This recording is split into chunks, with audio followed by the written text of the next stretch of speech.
You need to watch this. It's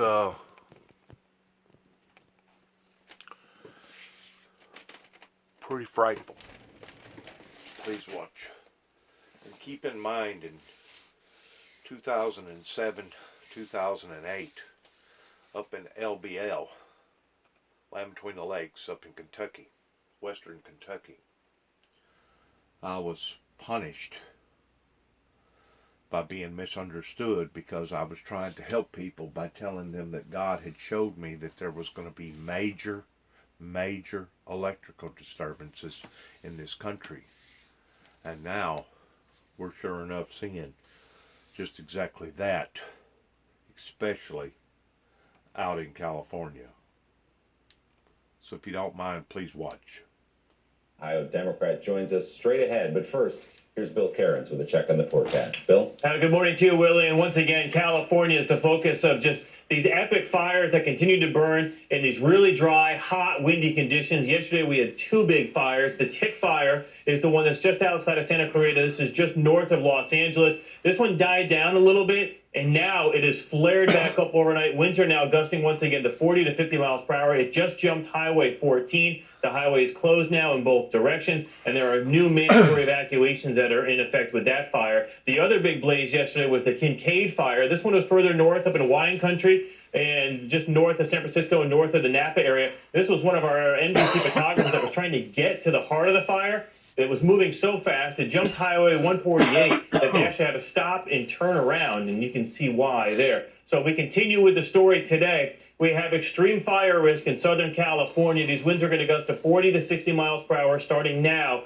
and then we'll go that way all morning long. And then we're going to do it again on Sunday, and then we're going to go to Northern California. 6 million people under a high wind watch, and they think that they got hundreds of thousands, maybe even a million people possibly in preemptive power outages because of that event. They say it could be the strongest winds of the season. That's Sunday. The other huge story, this big rain event that's going to move through areas of the eastern half of the country all weekend long. We have flash flood watch from Louisiana through Mississippi. And as I mentioned, that rainy weather is going to move from today to the Gulf, Tennessee and Ohio Valley as we go through Saturday. And then Sunday, that soaking rain moves to the Northeast. So keep that in mind for all of your plans, including the World Series there. It looks like we should be okay. The rain should be ending in D.C. by the time the game starts there, if we do get a game Sunday. Chicago, you're going to have a soaking rain on Saturday. Be prepared. You're watching Morning Joe. We'll be right back.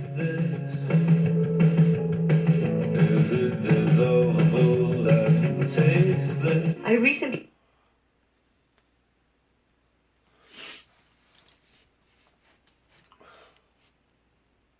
Orders from the New York Times. Neighbors all.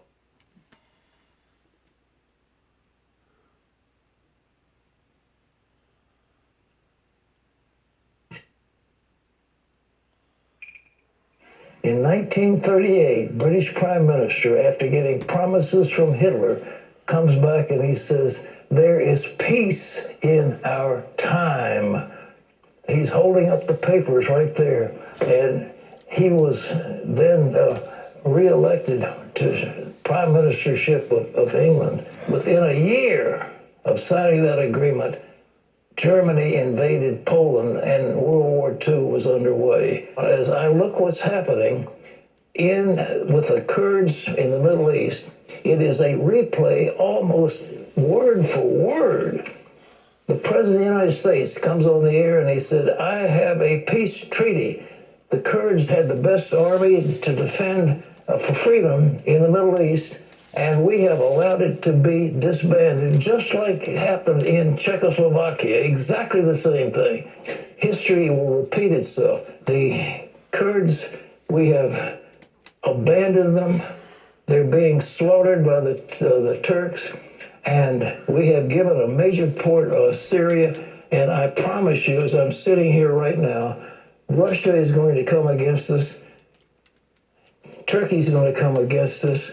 China is going to come against us. North Korea is going to come against us. It was Pat Robertson comparing President Trump to Neville Chamberlain on the 700 Club yesterday. Multiple defense officials tell NBC News U.S. forces have been ordered to prepare to provide security for oil fields in the eastern part of Syria to keep those fields from falling into the hands of ISIS. The Pentagon says the U.S. will reinforce the area with, quote, additional military assets. A defense official tells NBC News it may include, yes, more troops and battle tanks. A senior defense official tells NBC News that President Donald Trump was briefed by top officials on the importance of securing the oil fields so they cannot be seized and used to fund ISIS terrorist activities. Richard, this one's frying my brain a little bit. I thought the entire rationale for this move was to get the troops out of Syria, American troops, and to end endless wars.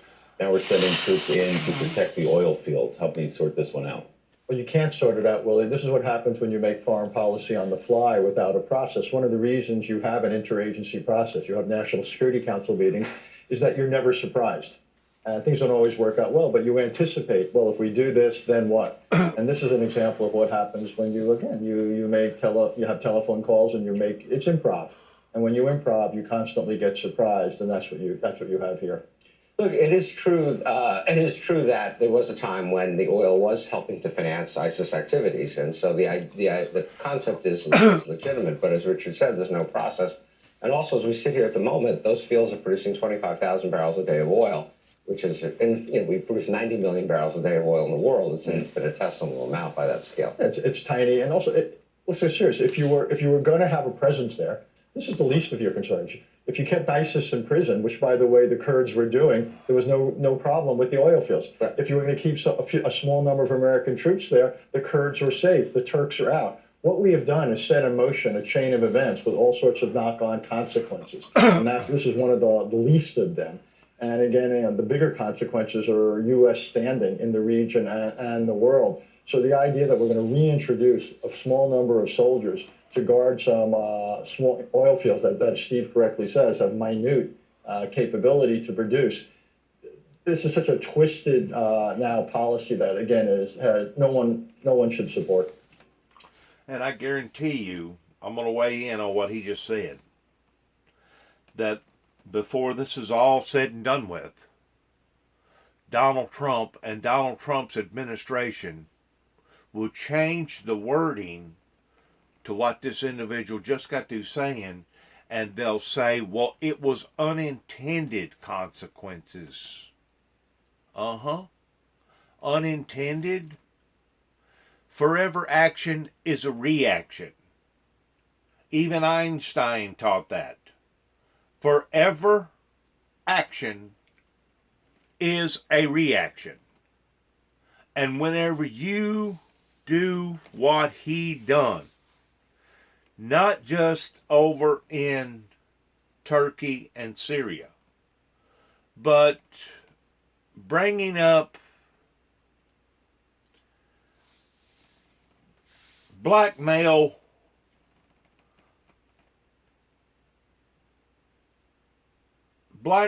attempts that gave the appearances to the Ukrainians, such as, well, we'll give you these assets and these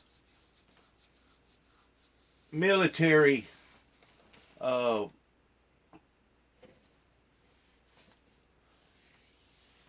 stuff that you need if you'll do this for me. That is not only unethical for a president to do that, but it's illegal for a president to do that. Especially if he's going to do that to one of our allies. And you have to ask yourself the question, why is that illegal? Why is that unethical? Because it puts people out there on the limb to the point that they're having to scratch their heads and wondering, well, I thought that America was our allies. I thought America was our partner. I thought that America was going to support our democracy and our endeavors towards going up against the old USSR, pertaining to the old Yugoslavia activities and actions that even to this day, even though the old Russia has fell, they still maintain that type of communist control over with Mr. Putin to his own people. They're still bargaining with their own people towards not an open, fair, free democracy. Now they'll tell you that, oh, we have an open, fair, free democracy, but they have cornered their market so tightly over there to the point that if anybody opposes them that's worth anything, they wound up disappearing. Mysteriously, they wind up jumping out of a building with their suitcase still in their hand, or someone throws them out of a building with a suitcase in their hand. It is a communist-controlled tyranny of evil, demonic activities that today is still thriving and ruling over the freedom of people's own will. And that was the very thing that Ronald Reagan tried to persuade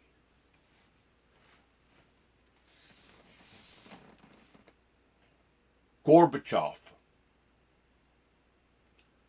and other heads of state over in the old Yugoslavia government of it being a evil, demonic empire, in which it was. And like I said, to turn your back or to use some sort of a ploy against one of your own allies and tell them, well, we're still going to give you the commodities that we're supposed to give you, providing that if you can do this for me, towards bringing up old dirt, digging up old skeletons on some of your competitors. I'm going to use that word. And it's really, really sad whenever the chief and commander makes such of a mistake as pulling out the way that he pulled out over in Syria, allowing for Turkey to come in and just absolutely massacre those people that at one time was in fact our allies. So the whole thing now is being turned upside down. In other words, the cart has been tipped.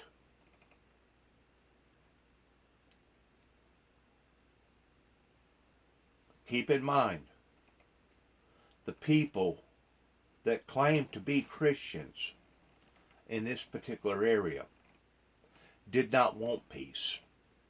They didn't want to support the Windmill Ministries' cause in trying to bring not only domestic peace and utopia as far as a major revival, but they didn't want to bring foreign peace because they never supported the individual that's speaking right now in behind the documentation device that is now documenting some of the most horrible events that I guess has ever occurred.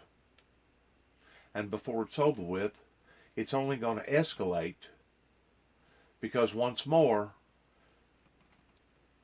as I spoke to my niece out in California, Julie, her name is Julie, I go, Julie, where's my 24 or 26 or 30 or 40,000 supporters similar to Joe Osteen? Where's my congregation that's standing in behind the ideology of the Windmill Ministries missions.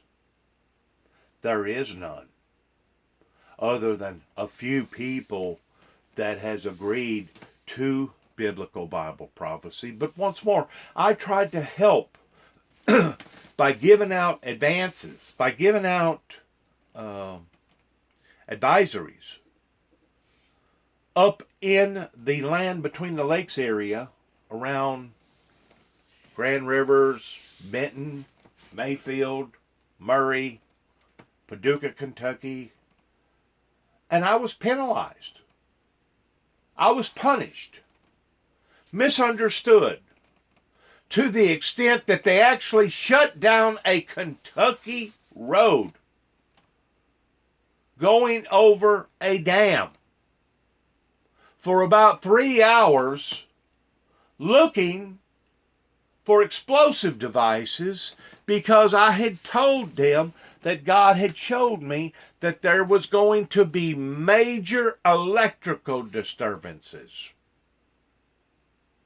And within a year and a half from the time that I made that prediction, God showed them people up in Kentucky with a major catastrophic ice storm that basically the state of Kentucky, working through the governorship, had to declare a state of emergency on about 70 or 80 different counties just north of here, give or take about 25 or 30 miles, and you could have literally drawn a line down the county line separating Tennessee from Kentucky to the extent that Tennessee didn't get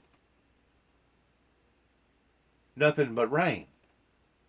But because the elements was in the right area pertaining to it being cold, Kentucky got all ice. And it literally devastated their forestry and devastated their power grid to the point that some of the people up in that area was without electricity for as long as 6 to 8 weeks because the damage was that extent. Didn't get the proper coverage from the media. You know, whenever there's even a slight remote chance that a hurricane is going to hit Florida, you'll have companies out of South Carolina, North Carolina, Mississippi, North Carolina, Tennessee, even as far north as Kentucky and Indiana, that will load up in a caravan, some of them 20, 30, 40, 50 trucks, and head down to Florida before the hurricane ever even fully develops. While they're sitting down there licking their chops, waiting for the destruction so that they can go in and help the people, the Floridians, after the hurricane has hit, thinking that they're going to make, say, if they, on average, if they was making $25 an hour, now they're going to be making more like $75 an hour. Some of them even $125, $150 an hour, working on the power lines, because whenever you're in an emergency mode like that, the government will almost do anything in a survival state towards making sure that their citizens is taken care of pertaining to the power grid, the electrical system. A matter of fact, this just recently happened to the point that they all loaded up, groups of them from different states, went down to Florida and was waiting it out for a hurricane to hit, and it never hit Florida. It stayed off of the coast, and all them trucks and all them drivers had to turn around and head right back to where they come from. And instead of the companies that they was in behind and working for, making money, it actually costed them money. Some in the thousands, hundreds of thousands of dollars to send a whole caravan of trucks and men down to Florida. Once more, the prediction that I made was made for an advisory, a warning. Just like the prediction that I had made while living in Nashville, Tennessee, sending a t-shirt to the 43rd President of the United States pertaining to a bloody road ahead.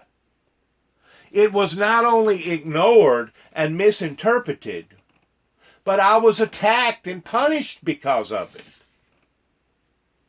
Society here in America, as far as I am concerned, has gone AWOL in trying to declare me as me being evil or me being the bad guy. And the whole time I've been trying to help them. Something has happened to the mental as well as the spiritual mentality of the American Christian society here in the United States of America. It has been perverted. It has been compromised. It has been tricked or deceived, hoodwinked, bamboozled to the effect that somebody such as myself can try to do a good, decent, moral thing. Similar to what went on right here at 292 Thompson Road, Sharon, Tennessee, zip code 38255, right across the road from here. And instead of local law enforcement supporting the endeavors towards what my brother and I, in which God bless his soul, he's no longer with us, instead of the authorities supporting our endeavors, they went against them and did not take our word of face value towards what was going on, not just amongst myself, not just amongst my brother, but amongst a witness, a key witness that we brought up to the courthouse in front of Tommy Moore that basically went in one ear and out the other. While Tommy Moore was flipping it over to Mike Wilson, while Mike Wilson was flipping it over to Tommy Moore, while we was steadily being bombarded by all these evil people that was coming out here starting stuff, calling on the authorities again and again and again, and could not get absolutely no help from the very people that we have helped to put in power to protect us and take care of us.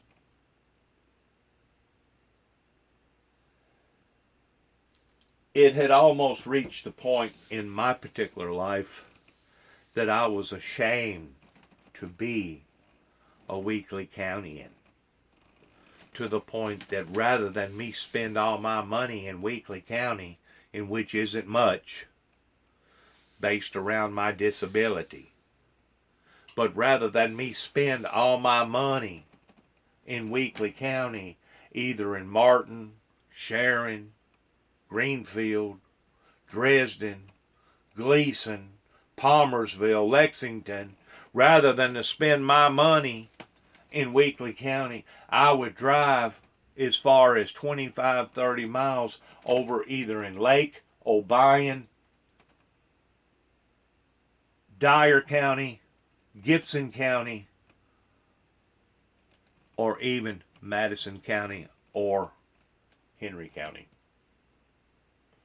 In other words, because of the lack of professionalism coming from both law enforcement as well as the judicial system, I felt like that this county was not deserving of my money towards going to a service that was no longer providing a proper service for us out here at 291 Thompson Road, Sharon, Tennessee, zip code 38255, or 430 Beech Grove Road, Sharon, Tennessee, zip code 38255.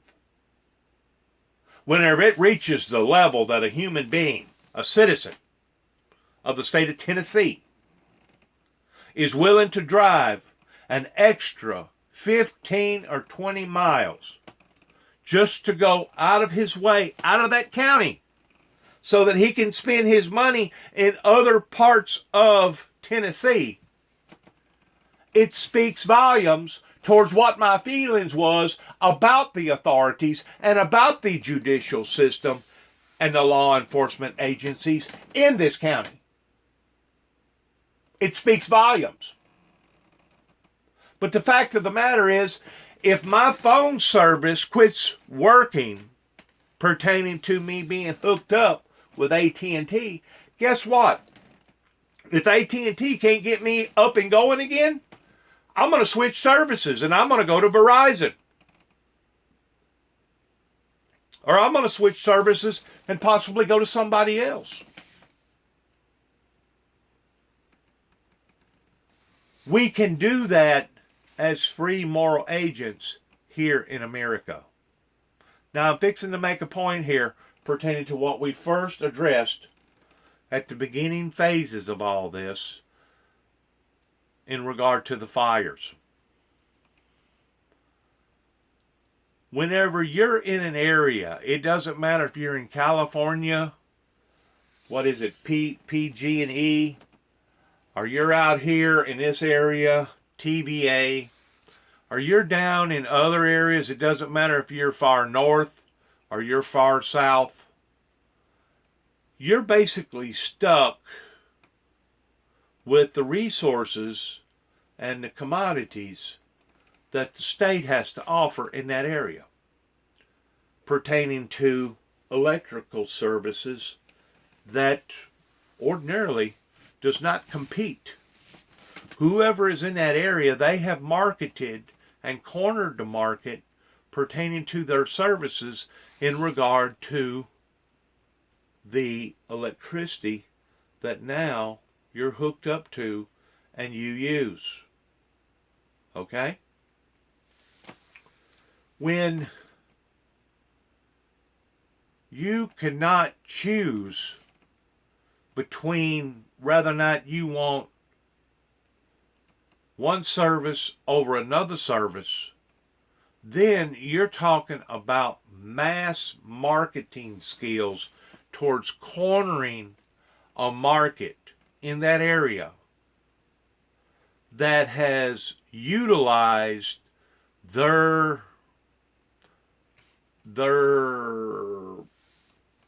manipulation to the point that you either take it or you do without. And it's sad whenever you have utilities that can basically charge whatever they want to whatever customer that is in the area, and there ain't a cotton picking thing that you can do about it other than grin and bear it.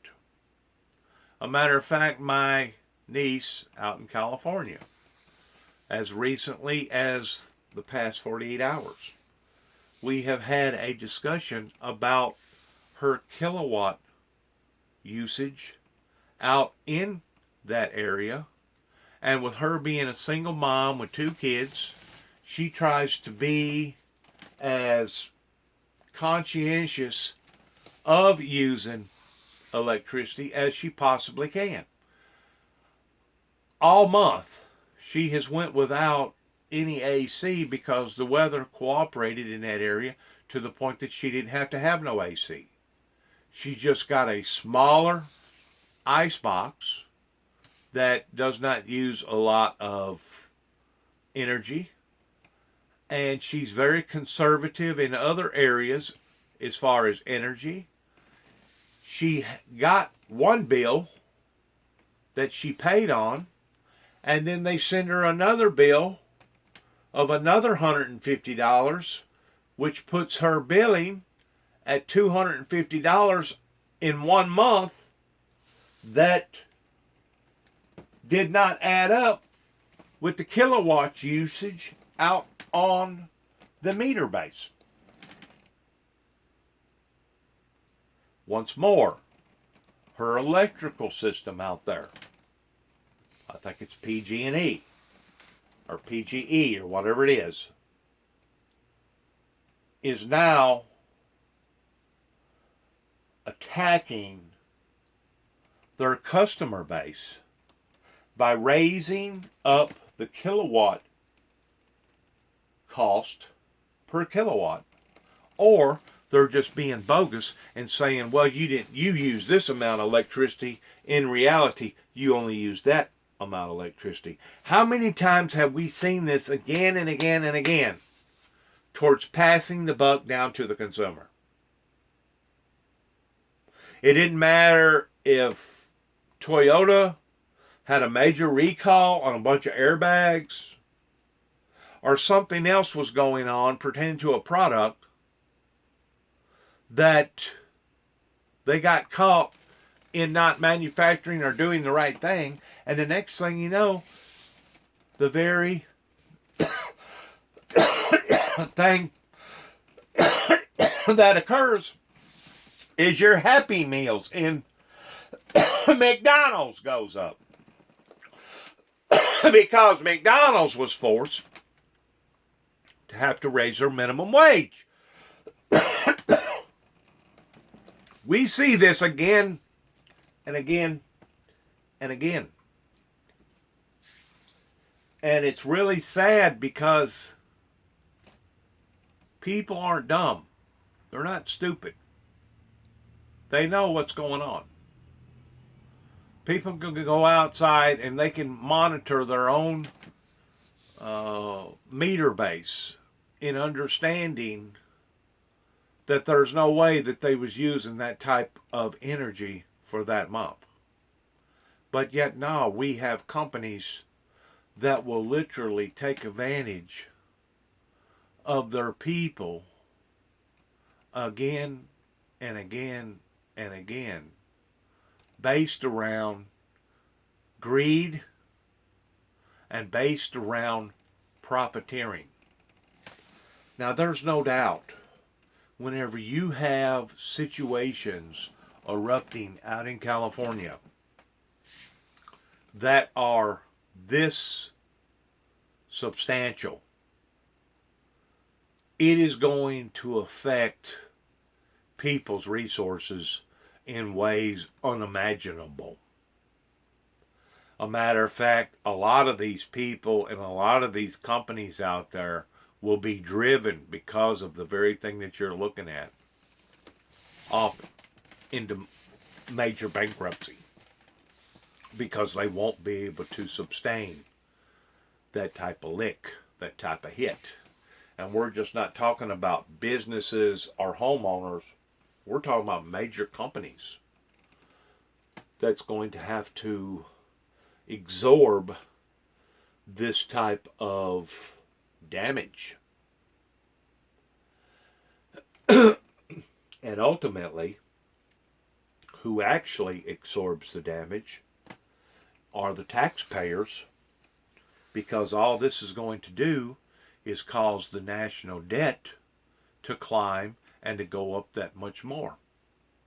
And it doesn't matter if it's this type of catastrophe, or if it's an ice storm, or if it's a hurricane, or if it's major tornado damage, or flooding, or diseases pertaining to parasites. It's all having a toe up onto the American government and up onto the American way of life. Now let's all scratch our heads for a minute and try to go back 30 years ago and try to figure out what was the origin that set this in play of running backwards pertaining to this type of activity. Do you think it maybe could have been because the way that things was mishandled in the White House pertaining to the church world that didn't recognize the authenticity of the things that the messenger was talking about then versus what the messenger has been talking about now? Do you think it could have been because things was not paid attention properly on the front end that now we're seeing the devastation on the back end? You know, whenever I was out here going house to house, car to car, church to church, business sector to business sector, 30 years ago in 1989, people's lives was thriving. The factories around here was booming. The economy was roaring. Our deficit was literally almost zero. I am so thankful that God has allowed for me to be able to see the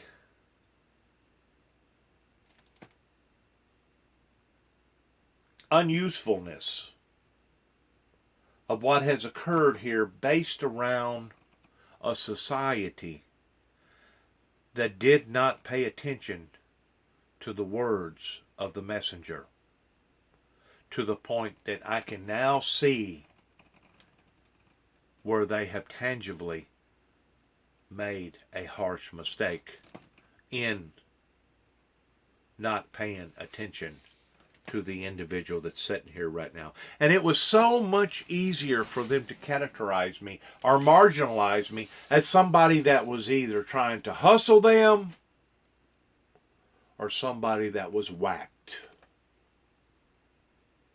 That began less than 7 miles away from here, the way the eagle flies, the hawk flies, in a little town called Kenton, Tennessee.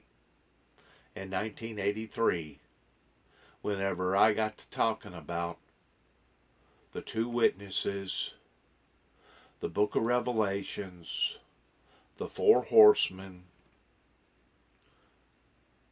whenever I got to talking about end time events, it all began, it all manifested. The core of origin started less than 7 miles away from here in a little town that my mother was raised up in, that's supposed to be dedicated towards the White Squirrel National Animal Association, that as far as I'm concerned, they need to change their memento from a white squirrel to a black squirrel, because what has went on is a travesty that goes beyond anything that I can ever even begin to fathom.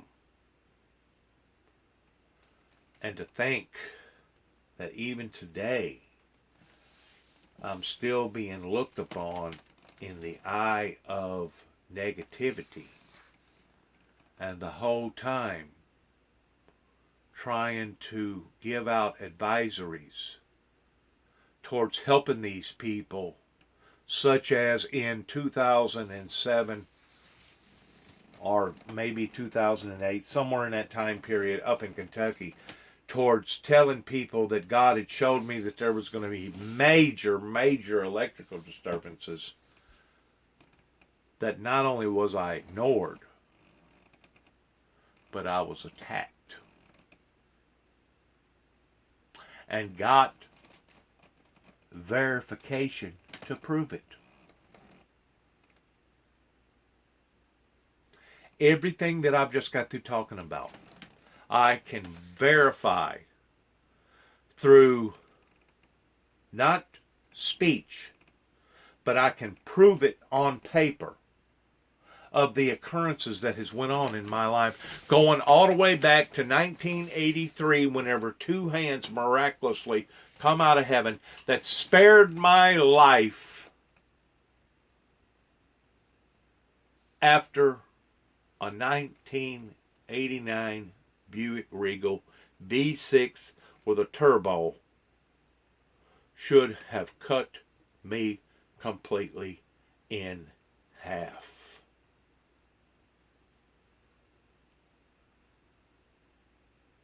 May God have mercy on all of us towards what is ahead.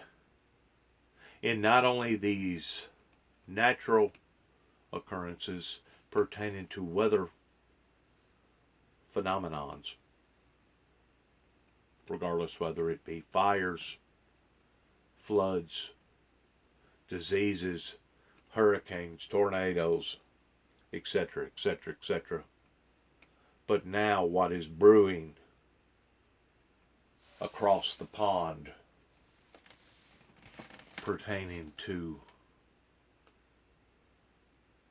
what our chief and commander has recently done, that is just mind-blowing, to say the least, when you have someone with this type of wisdom and knowledge that comes out to the public and makes such statements as what was made here.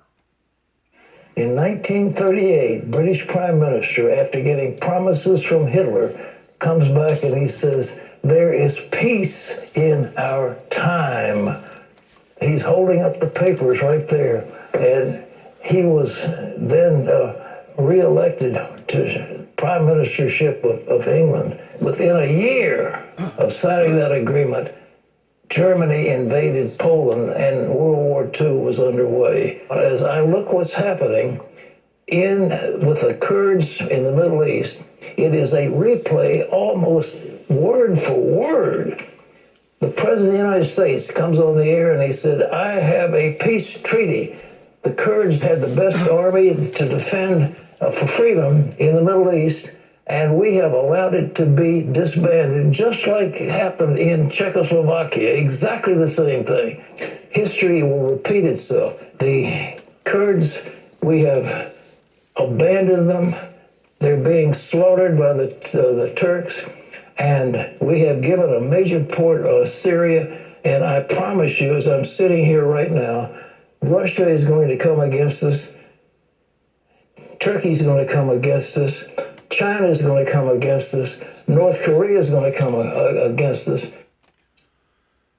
This individual holds a great deal of clout in the evangelical arena, in the spirit world, pertaining to the church society, in what he says and how he says it.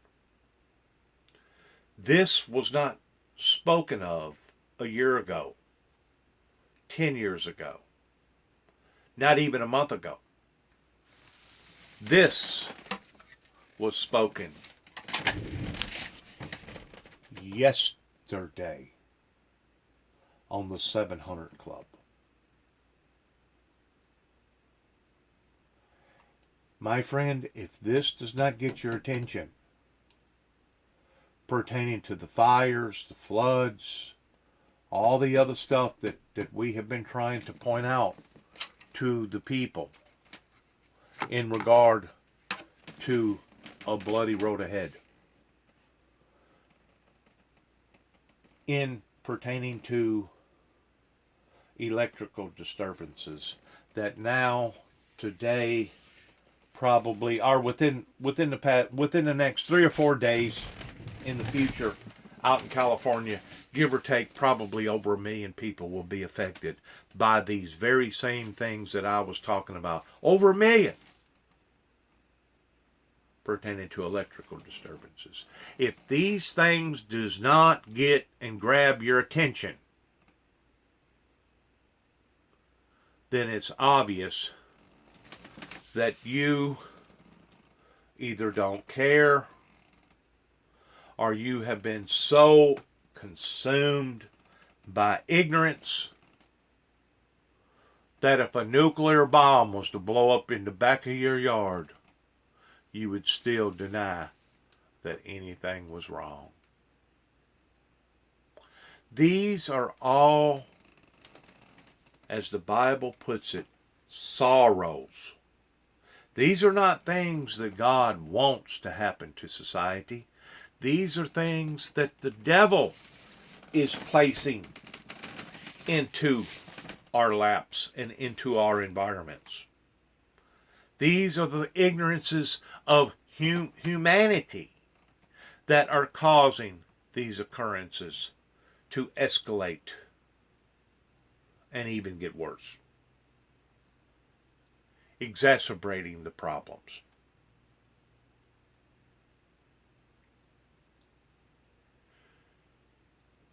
These are very serious times that we're in.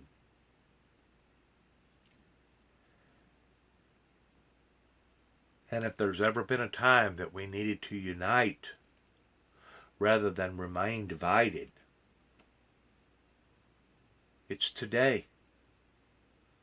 But as I spoke to an individual just down the road here by the name of Jimmy Norton yesterday, I go, Jimmy, for the past 30 years, instead of society here in America drawing closer to peace and utopia as far as seeing a major revival occur, we've been going just the opposite. Not just in our finances pertaining to trillions and trillions and trillions of dollars in debt, but our divorce rate, the murder rate, losing 100 people a day just for gun violence.